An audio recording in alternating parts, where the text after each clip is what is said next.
जैसा कि हम सब जानते हैं, अमेरिका में राष्ट्रपति का चुनाव हो रहा है और 46वें राष्ट्रपति पद के चुनाव से बहुत सारी कंट्रोवर्सी जुड़ी हुई हैं। ये चुनाव बहुत ही विवादास्पद हो गया है और विवादों का कारण जो है चुनाव प्रणाली में निहित है। जैसे जो पॉपुलर वोट सर्वाधिक पाता है वो उम्मीदवार राष्ट्रपति के लिए चयनित कैसे नहीं हो पाता है। जैसा कि पिछले चुनाव में हम देख चुके हैं, हिलरी क्लिंटन अपने प्रतिद्वंदी से 32 लाख ज़्यादा वोट पाने के बाद भी राष्ट्रपति पद का चुनाव हार गई थी। यदि दोनों उम्मीदवार रिपब्लिकन और डेमोक्रेट बराबर बराबर इलेक्टोरल कॉलेज में वोट पाएंगे तो फिर चुनाव का नतीजा क्या होगा। जो वहाँ की चुनाव प्रणाली है क्या भारत से बेहतर है या भारत की चुनाव प्रणाली ज़्यादा बेहतर है। वहाँ चुनाव प्रणाली मतदान के बाद मतगणना में इतनी लंबी प्रक्रिया क्यों अपनाई जाती है, इतना लंबा समय क्यों लगता है। इन जैसे प्रश्नों के उत्तर ढूंढने के लिए हम थोड़ी सी वहाँ की चुनाव प्रणाली को समझने की कोशिश करते हैं। नए नए टर्म्स मिलेंगे जिनको जानना ज़रूरी होगा। तो हम सबसे पहले जानते हैं कि वहाँ जो महत्वपूर्ण पद हैं प्रेसिडेंट के, वाइस प्रेसिडेंट के, सीनेट के, हाउस ऑफ रिप्रेजेंटेटिव के, इन पदों के लिए योग्यता क्या है। तो पहला जो महत्वपूर्ण पद है वो प्रेसिडेंट का है और प्रेसिडेंट के लिए 3 योग्यताएं निर्धारित की गई हैं। पहली, नेचुरल बॉर्न सिटीजन होना चाहिए। दूसरा, 14 साल से ज़्यादा का निवास होना चाहिए और तीसरा के 35 साल से कम उम्र का नहीं होना चाहिए। वाइस प्रेसिडेंट के लिए वही योग्यताएं हैं जो प्रेसिडेंट के लिए हैं। हाँ, एक अतिरिक्त शर्त है। शर्त ये है कि वाइस प्रेसिडेंट उस स्टेट से नहीं होना चाहिए जिस स्टेट से प्रेसिडेंट का उम्मीदवार है। दूसरा महत्वपूर्ण पद है हाउस ऑफ रिप्रेजेंटेटिव का। हाउस ऑफ रिप्रेजेंटेटिव अमेरिका में जो संसद है उसे कांग्रेस कहते हैं। जिस तरह भारत में संसद को पार्लियामेंट या संसद कहते हैं और इसके 2 सदन होते हैं, निचले सदन को लोकसभा और ऊपरी सदन को राज्यसभा कहते हैं, उसी तरह अमेरिकी संसद या पार्लियामेंट को कांग्रेस के नाम से जानते हैं और उसके निचले सदन को हाउस ऑफ रिप्रेजेंटेटिव कहते हैं और उच्च सदन को सीनेट कहते हैं, सीनेट हाउस कहते हैं। तो हाउस ऑफ रिप्रेजेंटेटिव के लिए जो सदस्य होने के लिए शर्तें हैं वो हैं 25 साल की उम्र होनी चाहिए, 7 साल से ज़्यादा का सिटीजनशिप होना चाहिए और जिस स्टेट का रिप्रेजेंटेशन करना है उस स्टेट का रेसिडेंट होना चाहिए उसे। इसके बाद अपर हाउस जो है सीनेट हाउस, उसके सीनेटर बनने के लिए जो योग्यता है वो है कि 30 साल से ज़्यादा की आयु होनी चाहिए, 9 ईयर सिटीजनशिप होनी चाहिए और संबंधित राज्य का रेसिडेंट्स होना चाहिए। फिर हम जानने की कोशिश करते हैं कि किन किन पदों के लिए चुनाव हो रहे हैं इस बार। तो पहला पद है प्रेसिडेंट का और दूसरा है सीनेटर का। सीनेट जो ऊपरी सदन है उसके सदस्यों की संख्या 100 होती है और उसके 1/3 सदस्यों का चुनाव इस बार हो रहा है, यानी 33 सीनेटर अभी चुने जा रहे हैं। हाउस ऑफ रिप्रेजेंटेटिव के 435 सदस्यों का चुनाव हो रहा है जो वहाँ का लोअर हाउस है। और राज्यों की सीनेट, जैसा कि हमारे यहाँ केंद्र में लोकसभा और राज्यसभा होती है तथा राज्यों में विधानसभा और विधान परिषदें, लगभग उसी तरह का स्ट्रक्चर वहाँ भी है। जो केंद्र में हाउस ऑफ रिप्रेजेंटेटिव है और सीनेट हाउस है, उसी तरह राज्यों में भी हाउस ऑफ रिप्रेजेंटेटिव और सीनेट हाउसेज हैं।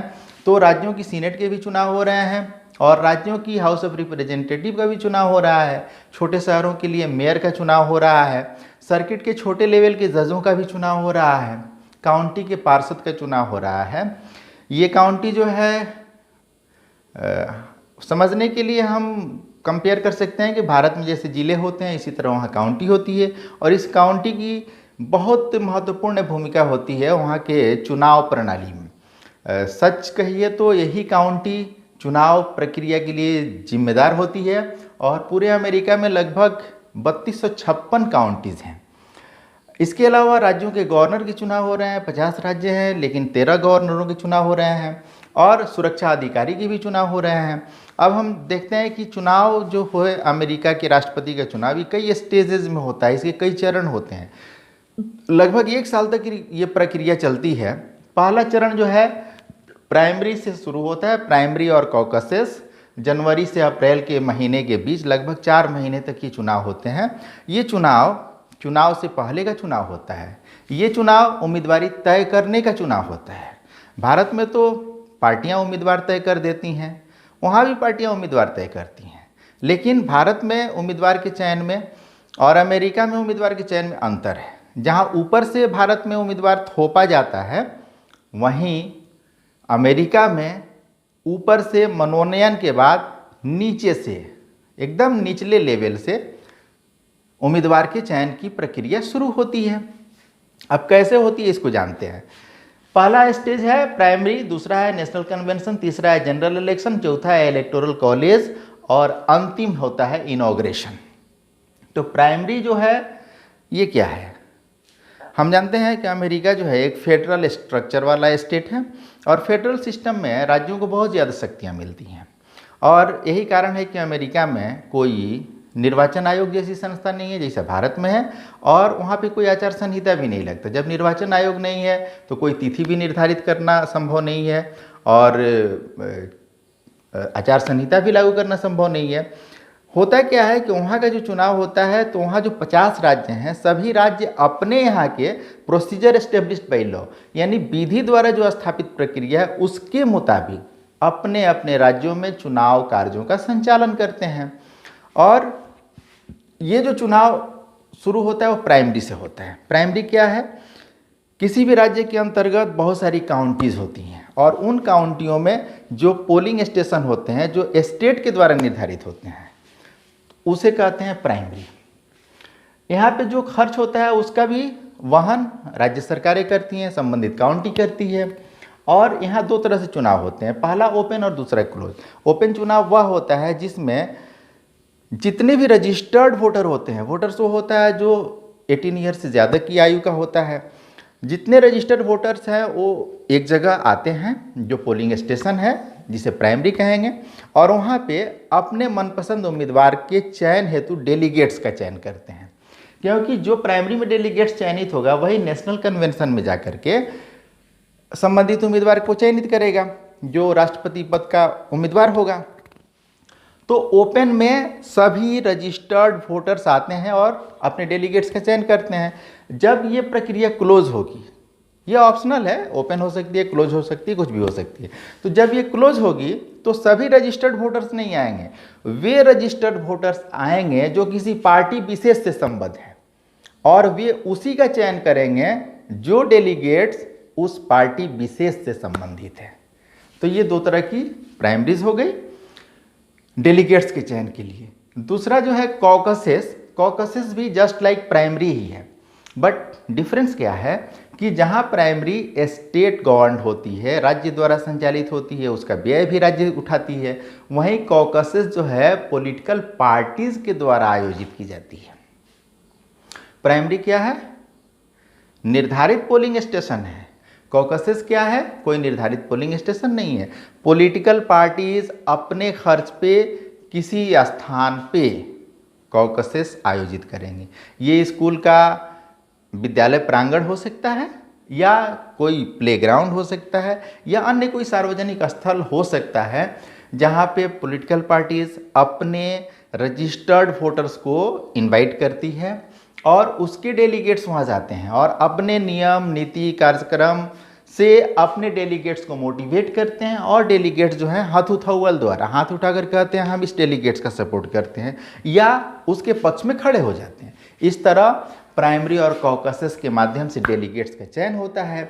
उसके बाद मई से अगस्त के बीच, मई जून जुलाई अगस्त 4 महीने का समय है, नेशनल कन्वेंशन होता है और उस नेशनल कन्वेंशन में जो प्राइमरी और कॉकसेस के माध्यम से डेलीगेट्स चुने जाते हैं वो लोग प्रेसिडेंशियल कैंडिडेट का चयन करते हैं और जब प्रेसिडेंशियल कैंडिडेट का चयन हो जाता है तब टीवी डिबेट शुरू होता है। डिजिटल मीडिया से या प्रिंट मीडिया से या अन्य जो प्रचार प्रसार के उपलब्ध साधन हैं उनके माध्यम से प्रचार होता है। ज़बरदस्त प्रचार होता है, जिसे भारत में होता है वैसे वहाँ भी होता है। और इस प्रचार प्रसार के बाद एक निर्धारित तिथि होती है। इस बार वर्ष 2020 में 3 नवंबर की तिथि निर्धारित है मतदान के लिए। लेकिन यहाँ ध्यान रखने वाली बात है कि ये तिथि वैसी नहीं है जैसे भारत में होती है। भारत में एक तिथि निर्धारित होती है निर्वाचन आयोग के द्वारा और उस तिथि को सभी मतदाता जाकर के पोलिंग स्टेशन पे डायरेक्ट वोट करते हैं। बट अमेरिका में क्या है, 3 नवंबर पोलिंग की अंतिम तिथि है, एकमात्र तिथि नहीं है। यानी 3 नवंबर के पहले राज्य जो हैं अपनी अपनी प्रक्रिया के मुताबिक मतदान करा सकते हैं। हाँ, 3 नवंबर के बाद वो मतदान नहीं करा सकते। अब कैसे कराते हैं इस पे हम थोड़ी देर बाद में आते हैं, जब मतदान कई तरह से कराते हैं तो उस पर बात करेंगे। लेकिन अभी इतना है कि 3 नवंबर 2020 तक मतदान हो गया। उसके बाद काउंटिंग होती है और काउंटिंग लंबी चलती है। लंबी चलने के पीछे रीज़न क्या है, ये जानने के लिए हमें जानना होगा कि वहाँ मतदान होता कैसे है। तो वहाँ मतदान 3-4 तरीक़ों से किया जा सकता है। पहला तो जैसे हमारे यहाँ ईवीएम से होता है, वहाँ भी मशीन के माध्यम से मतदान होता है। यानी 3 नवंबर 2020 जो निर्धारित तिथि है उस दिन मतदाता पोलिंग स्टेशन जाए और वहाँ की मशीन में ऑप्शन होता है कि यदि आप रिपब्लिकन पार्टी के सारे उम्मीदवार को चयनित करना चाहते हैं तो उसके लिए बटन है, यदि आप डेमोक्रेट पार्टी के सारे उम्मीदवारों का चयन करना चाहते हैं उसके लिए बटन दबाइए, यदि अलग अलग उम्मीदवारों का चयन करना चाहते हैं तो उसके लिए बटन दबाइए। तो एक तरीका तो प्रत्यक्ष मतदान का हो गया। दूसरा तरीका है बैलेट वोटिंग। अमेरिका में 5 राज्य ऐसे हैं जो ट्रेडिशनली यानी बहुत लंबे समय से केवल बैलेट से ही मतदान कराते रहे हैं। इसके लिए वो लोग क्या करते हैं कि बैलेट मतदाता के घर बाई पोस्ट भेज देते हैं और लौटती डाक के लिए इनवेलप पे डाक टिकट भी लगा देते हैं। मतदाता क्या करता है, अपने पसंद के उम्मीदवार, पद हमने बताया इससे ज़्यादा भी पद होते हैं, उम्मीदवार तो बहुत ज़्यादा होते हैं। जो हमारे यहाँ एक समझ है कि बस 2 ही उम्मीदवार होते हैं प्रेसिडेंट के, तो ऐसा नहीं है। इस बार लगभग 1250 उम्मीदवार थे प्रेसिडेंट के लिए सिर्फ। लेकिन ये उम्मीदवार सभी 50 राज्यों में नहीं होते हैं, कोई 2 राज्य में, कोई 4 राज्य में होता है, तो उसका बहुत ज़्यादा असर नहीं होता है। और आज तक अमेरिका के इतिहास में ऐसा नहीं हुआ कि रिपब्लिकन या डेमोक्रेट को छोड़कर कोई तीसरा व्यक्ति, कोई तीसरी पार्टी या स्वतंत्र उम्मीदवार प्रेसिडेंट का इलेक्शन जीता हो। तो ये जो बैलेट जाता है, बैलेट पे अपना वोट देंगे और फिर वोटिंग करने के बाद उस बैलेट को ड्रॉप बॉक्स में डाल देंगे या बाई पोस्ट भेज देंगे या मेल कर देंगे। ड्रॉप बॉक्स जो है ये किसके द्वारा लगाया जाता है, तो काउंटी के द्वारा लगाया जाता है। काउंटी हमने बताया कि प्रत्येक राज्य में बहुत सारी काउंटी होती है और यही काउंटी निर्वाचन के लिए उत्तरदायी भी होती है। ये काउंटी जगह जगह पे अपने ड्रॉप बॉक्स डालती है और जो वहाँ के मतदाता हैं, चाहे जिस कारण से हो, बीमारी से हो, वृद्ध हो या सर्विस में हो या ट्रेवल में हो, वो लोग बैलेट से वोट करते हैं और उस ड्रॉप बॉक्स में डाल देते हैं। यहीं पे वर्तमान राष्ट्रपति ट्रंप जो आरोप लगा रहे हैं कि जो बैलेट वोट हुआ है उसमें बहुत ज़्यादा फर्जी हुआ है, तो कुछ तो संदेह की गुंजाइश है, लेकिन सच्चाई नहीं है उसमें। गुंजाइश ये है कि सपोज़ कीजिए बैलेट किसी को इशू हो गया और वो डेथ कर चुका है, उसका भी बैलेट पे कोई टिक लगा करके भेज सकता है। ये जो ड्रॉप बॉक्स है, एक तो काउंटी लगाती है जो सरकार है, और दूसरा ये भी हो सकता है कोई धर्मार्थ संगठन लगाए, कोई सेवार्थ संगठन लगाए, चर्च लगाए। उसका इंटेंशन अच्छा भी हो सकता है, बुरा भी हो सकता है। संभव है कि सेवा भाव से लगाए, संभव है कि कोई धांधली के लिए लगाए, कुछ भी हो सकता है। तो थोड़ी सी गुंजाइश तो रहती है। एक प्रक्रिया और है। प्रक्रिया ये है कि जब बैलेट आता है, जैसे मैं मान लीजिए वहाँ मतदाता हूँ, मतदाता वही होगा जो 18 साल से ज़्यादा आयु का हो। भारत में भी वही शर्त है। मैंने बैलेट से मतदान कर दिया किसी एक पार्टी को। 1 हफ्ते बाद वहाँ पे 3 नवंबर के दिन वोटिंग होना है, प्रत्यक्ष वोटिंग होना है। हमको लगा कि मेरा बैलेट पहुँच नहीं पाएगा, तो क्या करूँगा, क्या करके हमने पोलिंग स्टेशन पे प्रत्यक्ष मतदान कर दिया। अब सवाल ये है कि बैलेट से भी कर दिया और मशीन से भी कर दिया, तो क्या होगा। होता है, कंफ्यूज होने की ज़रूरत नहीं है। वहाँ पे जो बैलेट से वोट आता है और जो मशीन में वोट होता है, सबका मिलान किया जाता है, बड़ी बारीकी से मिलान किया जाता है। जो बैलेट वोट होता है उसे बार कोड होता है, फोटोयुक्त पहचान पत्र होता है, और जब तक मतदान अधिकारी संतुष्ट नहीं होता तब तक उसको काउंट नहीं किया जाता है। यहाँ एक चीज़ और बता दें, भारत में मतदान की गोपनीयता होती है। हम मतदान किए, आप मतदान किए, तो कोई नहीं जान सकता कि हमने किसको मतदान किया, आपने किसको मतदान किया। लेकिन अमेरिका में क्योंकि बैलेट से वोटिंग हो रही है, चुनाव के बाद, मतगणना के बाद अगर आदमी चाहे तो पता कर सकता है कि किसने किसको मतदान किया। यानी वहाँ बहुत ज़्यादा गोपनीयता मायने नहीं रखती। तो जो आरोप लग रहा है कि बैलेट वोट जो हैं वो बोगस हैं या डेमोक्रेट उम्मीदवार के पक्ष में हैं। तो ये इसके पीछे भी एक कारण है कि वहाँ जो 3 स्टेट हैं, मिशिगन, विस्कॉन्सिन और पेंसिल्वेनिया, यहाँ पे जो प्रत्यक्ष मतदान का मशीन से जो हुआ उसकी जो काउंटिंग हुई तो उसमें रिपब्लिकन उम्मीदवार और वर्तमान राष्ट्रपति डोनाल्ड ट्रंप जीत रहे थे। लेकिन जब इन्हीं राज्यों यानी मिशिगन, विस्कॉन्सिन और पेंसिल्वेनिया में बैलेट वोटों की गिनती हुई तो वहाँ पे डेमोक्रेट उम्मीदवार जो बाइडेन जीतने लगे और यहाँ से आरोप लगने लगा। ये आरोप निराधार है। इसलिए निराधार है, पहले बताया कि बैलेट पे बारकोड होता है, फोटोयुक्त पहचान पत्र होता है, मिलान करने के बाद ही होता है। अगर किसी ने बैलेट से ही वोट कर दिया है फिर मशीन से प्रत्यक्ष मतदान भी कर दिया है तो वैसी स्थिति में उसका बैलेट निरस्त हो जाता है। इस एक हफ्ते में संभव है कि एक हफ्ता पहले मैंने बैलेट से जो वोट किया तो रिपब्लिकन को किया, एक हफ्ते बाद जब मैं मशीन से वोट करने गया तो मैं डेमोक्रेट को कर दिया। ऐसी स्थिति में चूंकि पहला मतदान जो है बैलेट वाला वो तो रद्द हो चुका है, इसलिए कोई गड़बड़ी हो नहीं सकती है। और अमेरिकी चुनाव प्रणाली पे नज़र रखने वाले विशेषज्ञों का मानना है कि अमेरिकी चुनाव प्रणाली में बोगस वोटिंग की संभावना ना के बराबर है, बोगस हो ही नहीं सकता है। इसलिए वर्तमान आरोप प्रत्यारोप जो है यह अमेरिकी लोकतंत्र के चरित्र के खिलाफ है। और वैसे भी वर्तमान जो राष्ट्रपति हैं वहाँ के रिपब्लिकन उम्मीदवार डोनाल्ड ट्रंप जी, ये तो बहुत बड़े मुकदमेबाज भी हैं, 3000 से ज़्यादा मुकदमे लड़ते हैं। आधे मुकदमे इन पे लोगों ने किया है और आधे मुकदमे इन्होंने स्वयं लोगों पे कर रखा है। चुनाव तो बाद में हुआ, पहले सितंबर में ही इन्होंने वहाँ के सुप्रीम कोर्ट के जजेस की नियुक्ति की। 3 जज हैं, Brett Kavanaugh, John Roberts, Amy Coney. और सितंबर में इन्होंने एक बयान दिया कि ब्रेट केवेनॉफ जो हैं उनको न्यायिक कार्य तुरंत संभाल लेना चाहिए, जिससे चुनाव में किसी प्रकार की गड़बड़ी होने पर पूर्ण बेंच के द्वारा सुनवाई की जा सके।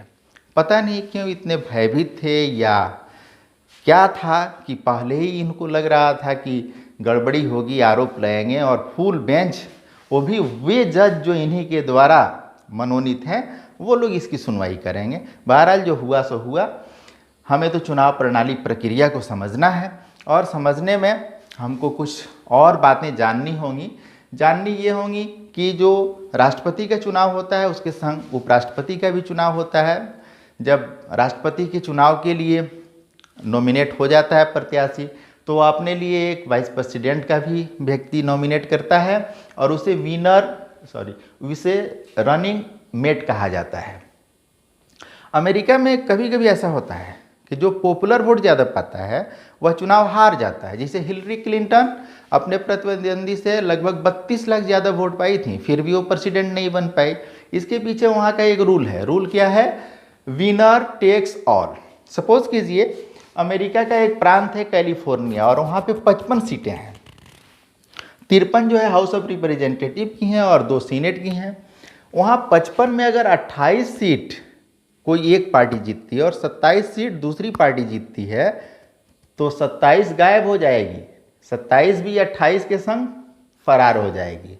मतलब एक सीट ज़्यादा जीतने वाली पार्टी पूरे 55 सीट जीत ले जाएगी।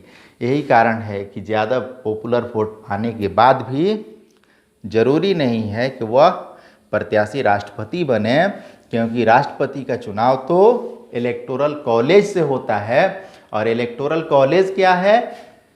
जनरल इलेक्शन जो 3 नवंबर 2020 को हो चुका है और उसमें डेलीगेट्स निर्वाचित हो चुके हैं। ये लोग अभी 3 नवंबर को जो हुआ है उसे पूरी दुनिया कह रही है कि राष्ट्रपति का चुनाव हुआ, बधाइयाँ दी जा रही हैं। सच्चाई ये है कि राष्ट्रपति का चुनाव 14 दिसंबर को होगा। अभी उन लोगों का चुनाव हुआ है जो राष्ट्रपति का चुनाव करेंगे और वो जो डेलीगेट्स हैं उसमें 435 हाउस ऑफ रिप्रेजेंटेटिव के सदस्य हैं। हाउस ऑफ रिप्रेजेंटेटिव यानी वहाँ का जो निचला सदन है, इसमें 435 सदस्य संबंधित राज्यों की जनसंख्या के अनुपात में निर्धारित किए गए हैं। 100 सदस्य सीनेट के हैं। वहाँ चूँकि 50 राज्य हैं और हर राज्य को 2 सीनेट का सदस्य दिया गया है, इसलिए 100 सीनेट के सदस्य हो गए। और अमेरिका की जो राजधानी है वाशिंगटन डिस्ट्रिक्ट ऑफ कोलंबिया, वहाँ के लिए 3 डेलीगेट्स हैं। तो कुल 538 सदस्य इलेक्टोरल कॉलेज में हैं और यही इलेक्टोरल कॉलेज के 538 सदस्य मतदान द्वारा राष्ट्रपति का और उपराष्ट्रपति का चुनाव करते हैं।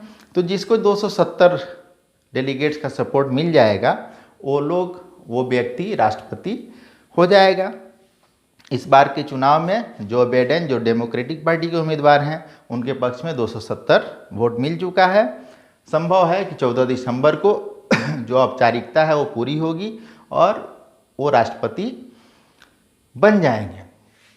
अमेरिकी चुनाव में 2-3 टर्म्स और आता है। एक है बैटल ग्राउंड स्टेट, दूसरा है रेड स्टेट और तीसरा है ब्लू स्टेट।